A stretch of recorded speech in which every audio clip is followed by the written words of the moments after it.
Imagine this scene. The unforgiving sun beats down on the restless, cobalt-blue waters off Yemen. A German surveillance plane, a Beechcraft King Air 350 chartered from Atlas Air Services, slices through the dry desert air, its crew alert for any sign of trouble. Suddenly, without warning, the cockpit is washed in a torrent of blinding, invisible light. The pilot's vision is seared, their senses overwhelmed, forcing them to break off their patrol and return to base. What triggered this? According to German officials, a Chinese warship fired a laser, a nearly imperceptible but potent act of harassment, in the midst of one of the world's most strategically sensitive regions. The date was early July, and this was not just any routine surveillance mission. The German aircraft was flying in support of Operation Aspides, an ambitious European Union initiative to shield commercial shipping in the Red Sea and Gulf of Aden from attacks by groups like the Houthis. This volatile stretch of ocean is a crossroads where the ambitions of superpowers, regional forces, and global commerce converge. Every day, hundreds of vessels carrying billions of dollars in oil, manufactured goods, electronics, and food thread these narrow waters. It is no exaggeration to say that disruptions here ripple across the entire global economy. The German aircraft was not your ordinary plane, outfitted with a suite of cutting-edge surveillance equipment, radar systems, electronic intelligence interceptors, long-range electro-optical cameras, and advanced communication monitors. It acted as the eyes and ears of the coalition. The mission: monitor threats, provide early warning, and help keep international sea lanes open. In these tense times, every patrol can make the difference between a safe passage and a costly disaster. But on that fateful day, just 3 days before the Houthis would mount a major attack on commercial shipping, the mission took a dramatic turn. As the German plane flew its pattern, a Chinese warship, likely one of the People's Liberation Army Navy's 47th Naval Escort Group vessels, such as the Type 052 Delta Guided Missile Destroyer Bao-2 or the Type 054 Alpha Frigate Honghae, locked onto the aircraft with a directed energy weapon. A laser beam, invisible to the naked eye but devastating in its effect, targeted the cockpit. The German crew was temporarily blinded, disoriented, and forced to abort their surveillance run, returning to their base in Djibouti. Fortunately, no permanent injuries were reported. Yet the timing was critical. With the German plane out of action, a surveillance gap opened up. Within this window, the Liberian-registered bulk carrier MV Magic seas. Ironically, a vessel that regularly transported Chinese-made goods was attacked by Houthi forces. The ship was boarded, scuttled with explosives, and left to sink beneath the waves, a powerful symbol of the region's volatility and the intricate ties between trade and security. This was not an isolated incident. Over the past several years, military analysts have tracked a growing pattern of laser use by the People's Liberation Army Navy. Incidents have been recorded in the South China Sea, where Chinese ships have lased Philippine Coast Guard vessels. Around Australia, where a Royal Australian Air Force Poseidon aircraft was targeted in February of 2022, and against United States Navy patrols in the Pacific, where American vessels and aircraft have reported repeated hostile laser encounters. China typically denies these events, but each time, the pattern grows clearer. Directed energy is becoming a frontline tool in a new era of maritime rivalry. As Dr. Bonnie Glaser of the German Marshall Fund puts it, China's denial of the laser incident reflects a broader pattern of assertive behavior in the maritime domain, aimed at challenging the United States and its allies. This is not mere posturing. The use of lasers, even at low power settings designed merely to dazzle or disrupt, is a calculated move. A signal that the rules of the game are changing and that China is prepared to test the boundaries of international law and military etiquette. The legal landscape is murky. International law, particularly Protocol 4 of the 1980 Convention on Certain Conventional Weapons, strictly prohibits lasers designed to inflict permanent blindness on personnel. However, what about lasers used to temporarily impair vision, damage sensors, or interfere with electronic equipment? The distinction is not always clear. Rear Admiral Chris Perry, formerly of the Royal Navy, cautions. The use of lasers, even if not intended to cause permanent harm, can be seen as a provocative act that undermines trust and increases the risk of miscalculation at sea. To add to the complexity, the rules of engagement for these scenarios are often left deliberately vague. Commanders may be given broad discretion to use non-lethal means, such as lasers, electronic jamming, or aggressive maneuvering, to signal displeasure or deter foreign surveillance. In the case of the German aircraft, it is still unclear whether the decision to fire the laser was made independently on the ship or reflected higher-level guidance from People's Liberation Army Navy headquarters. Historically, the Chinese military is known for tightly controlling the actions of its officers, suggesting this was more than just a rogue incident. The German government reacted swiftly. The foreign ministry summoned the Chinese ambassador, lodging a formal diplomatic protest. The incident has reignited heated debate in Berlin and across European capitals. Are current international rules robust enough to keep up with the pace of technological change?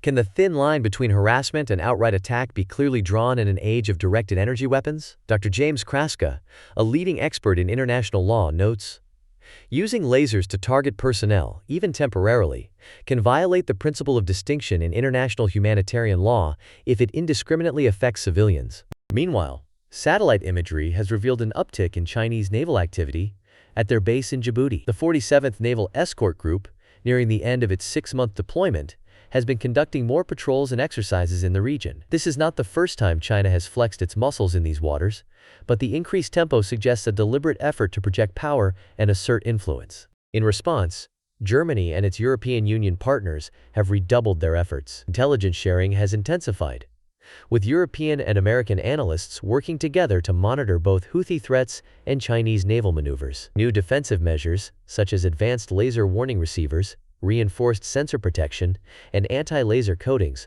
are being rushed into service. As Sam Roggeveen of the Lowy Institute bluntly observes, this incident underscores the risks of escalation in the Red Sea, where multiple actors with competing interests are operating in close proximity. Let's step back and consider the broader stakes. The Red Sea and Gulf of Aden are not just regional flashpoints, they are lifelines for the entire global economy. Nearly 1/10 of all maritime trade flows through these waters each year. That is, trillions of dollars worth of energy, manufactured goods, food, and raw materials. Any disruption, no matter how brief, can send shockwaves through global supply chains. Insurance premiums skyrocket. Freight rates jump. The price of everything from smartphones to breakfast cereal can climb overnight. And yet, the risks go beyond economics. The laser incident in the Red Sea is a harbinger of a new era in naval warfare. For centuries, control of the seas was a matter of ships, submarines, and missiles. Now, we are entering a world where invisible beams of light, traveling at the speed of light, impossible to trace by conventional means, can blind, disrupt, or even destroy in an instant. Directed energy weapons are no longer science fiction. The United States Navy has already deployed its laser weapon system, LOS, aboard ships in the Persian Gulf. China, Russia, and other major powers are racing to develop their own ship-based and airborne laser arsenals. The escalation is real, and the rules are anything but clear.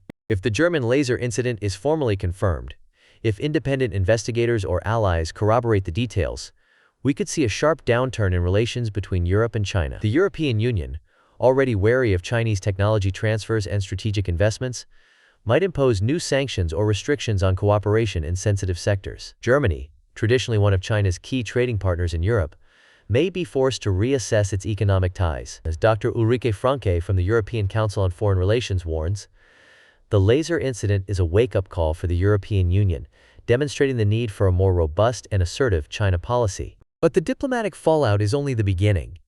The ambiguity of current international law leaves the door open for further incidents. Protocol 4 of the 1980 Convention on Certain Conventional Weapons is clear about the prohibition of weapons designed to cause permanent blindness, yet it says little about temporary dazzling, sensor targeting, or the use of lasers against machines rather than people. This loophole is already being exploited by major powers. The International Committee of the Red Cross has repeatedly called for clearer rules, warning that any escalation in laser use could lead to unintended humanitarian consequences. Professor Michael Schmidt of the University of Reading reminds us, while there is no specific treaty banning all military uses of lasers, customary international law prohibits the use of any weapon that causes unnecessary suffering or is inherently indiscriminate. The urgency is growing.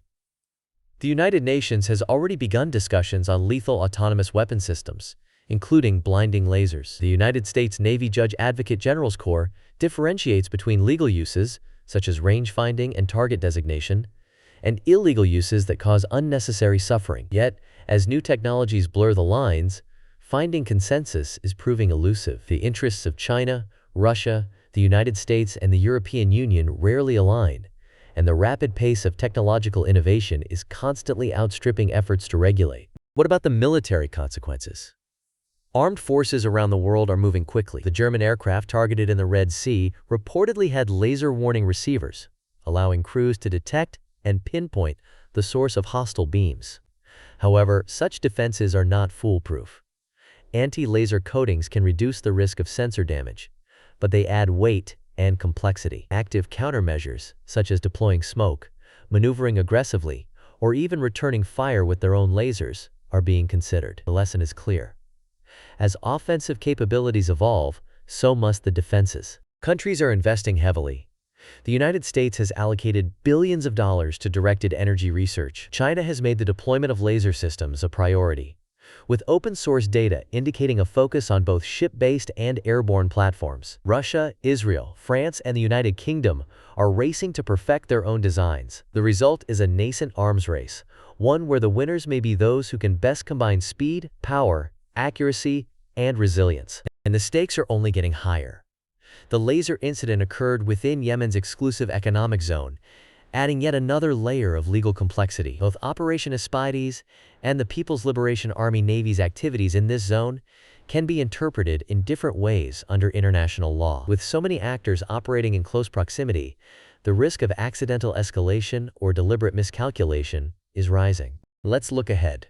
What are the possible scenarios? First, if the incident is confirmed and further laser attacks occur, we could see a significant deterioration in relations between Europe and China. Sanctions, trade restrictions, or a fundamental reassessment of strategic partnerships are all on the table.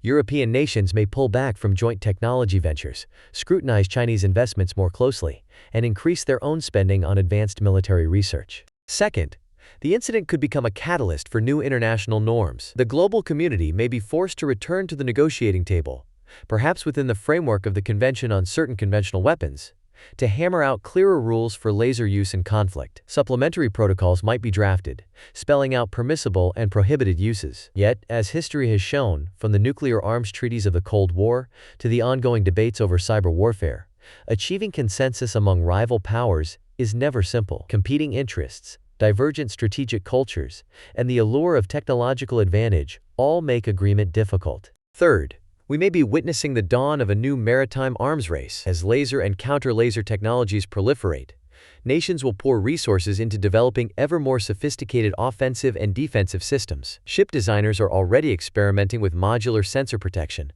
automated laser tracking, and resilient communication networks to withstand electronic attacks. The result could be a new generation of warships and surveillance planes, bristling with directed energy weapons and their defenses, an invisible contest playing out above and below the waves. We can look to history for parallels. In the late 19th and early 20th centuries, the introduction of the dreadnought battleship triggered a naval arms race that transformed global politics. The rise of nuclear-powered submarines in the Cold War era forced countries to rethink everything from strategy to diplomacy. Today, directed energy weapons may be playing a similar disruptive role. Each new technology brings the promise of greater security, but also the risk of accidental escalation, miscalculation, and humanitarian disaster. For ordinary people, the implications may seem distant, but the security of maritime trade routes underpins our everyday lives. When tensions rise in the Red Sea, insurance premiums for shipping can surge by hundreds of % in a matter of days. Delays and reroutings can add weeks and millions of dollars to supply chains,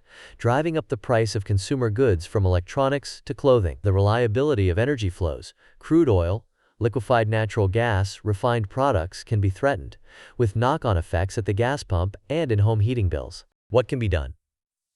First, governments need to invest in defensive technology. The rapid adoption of laser warning receivers, anti-laser coatings, and resilient sensor networks is essential. Second, diplomatic engagement must keep pace. Without clear and transparent norms, the temptation to push the boundaries will only grow. Third, the public has a role to play. As voters and global citizens, supporting calls for responsible innovation, transparency, and dialogue can help ensure that technology serves peace rather than conflict. For students and professionals interested in international security, Now is the time to pay attention. The rise of directed energy weapons challenges not just traditional military defenses, but also the legal and ethical foundations of conflict.